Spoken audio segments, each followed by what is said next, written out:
Hi friends, பாருங்கள் சப்பாத்தி.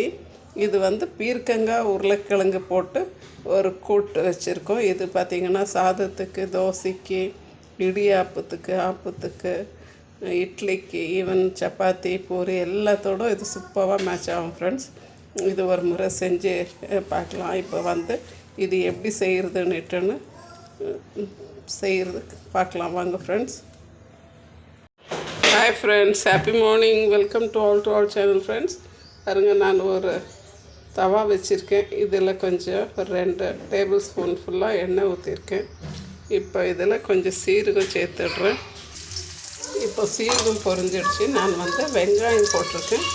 இதை வந்து கொஞ்சம் வெங்காயமும் கொஞ்சம் நல்லா வதக்கி விட்டுக்கலாம் ஃப்ரெண்ட்ஸ். ஃப்ரெண்ட்ஸ், வெங்காயம் நல்லா வதங்கிடுச்சு. இப்போ வந்து நான் ஒரு ஸ்பூன் அளவுக்கு இஞ்சி பூண்டு சேர்த்துடுறேன். வெறும் இஞ்சி பூண்டும் சேர்த்து அரைச்சிருக்கிறேன். ஒரு ஸ்பூன் அளவு சேர்க்குறேன் நான். பாருங்கள், இந்த ஸ்பூனுக்கு. இப்போ இப்பயும் இந்த எண்ணெயிலே வதக்கிடலாம். பாருங்கள் ஃப்ரெண்ட்ஸ், இப்போ இது வதங்கிடுச்சு. நான் ஒரு நல்லா பெரிய தக்காளி 2 வந்து அரைச்சி வச்சுருக்கேன். அத்தை இதோடு சேர்த்துடுறேன். இதையும் கொஞ்சம் இந்த எண்ணெயிலே வதக்கி கொடுத்துடலாம். அந்த பச்சை வாசனை போகிற அளவுக்கு நம்ம வதக்கி எடுக்கணும்.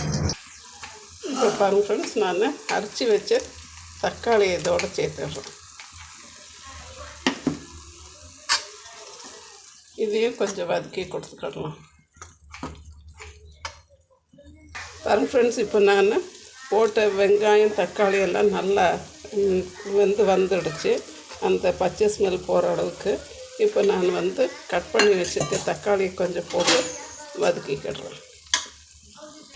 பாருங்கள் ஃப்ரெண்ட்ஸ், நம்மளுடைய தக்காளி வதங்கணும். ஸோ நான் வந்து இதுக்கு தேவையான அளவுக்கு உப்பு சேர்த்துடுறேன். நம்ம டேஸ்ட்டுக்கு ஏற்றாப்புல சேர்த்துக்கலாம். இப்போ நான் செஞ்சுன்னு இருக்கிற இந்த டிஷ் பார்த்திங்கன்னா ஒரு 6லேருந்து 7 பேர் வந்து தராமல் சாப்பிடலாம்.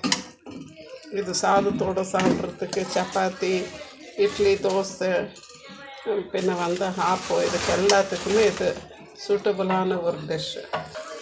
இப்போ இதுக்கு கொஞ்சம் மஞ்சத்தூள் சேர்த்துடுறேன். ஒரு 1/2 ஸ்பூன் அளவுக்கு மஞ்சத்தூள். பின்ன பார்த்திங்கனாக்கா நான் ஒரு 2 ஸ்பூன் அளவுக்கு தனியாத்தூள் சேர்க்குறேன். இது பார்த்திங்கன்னா சின்ன ஸ்பூன், டீஸ்பூன். இது அதுக்கு 1 ஸ்பூன் அளவுக்கு மிளகாத்தூள் சேர்க்குறேன். இது மிளகா வந்து எங்களுக்கு கொஞ்சம் காரமாக இருக்கும் ஃப்ரெண்ட்ஸ்.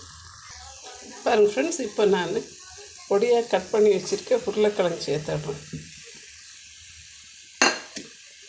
இது வந்து உங்களுக்கு எவ்வளோ குவான்டிட்டி வேணும் அவ்வளோ சேர்த்துக்கலாம். பாருங்கள் ஃப்ரெண்ட்ஸ், நம்மளுடைய உருளைக்கிழங்கை போட்டு இந்த மசாலாவோடு நல்லா பரட்டி விட்டாச்சு.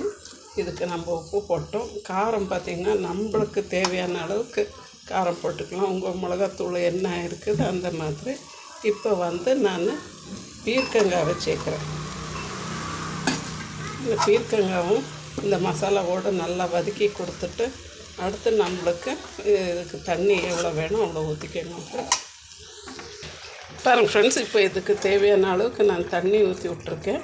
இப்போ இது மூடி விட்டுறலாம். கொஞ்சம் நல்லா வெந்து வரட்டும். உருளைக்கிழங்கும் நம்மளுடைய பீர்க்கங்காவும் நல்லா வெந்து வரட்டும் ஃப்ரெண்ட்ஸ். இது வந்து பார்த்திங்கனாக்கா நான்வெஜ் சாப்பிடாதவங்களுக்கெல்லாம் இது ரொம்ப டேஸ்ட்டாக இருக்கும். ஆக்சுவலாக நான்வெஜ் மாதிரியே இருக்கும். இது சாதத்தோட, சப்பாத்தி, தோசை எல்லாத்தோடும் சூட்டபுளாக இருக்கும். ரொம்ப ஈஸியாக ஹெல்த்தியான டிஷ் கூட ஃப்ரெண்ட்ஸ்.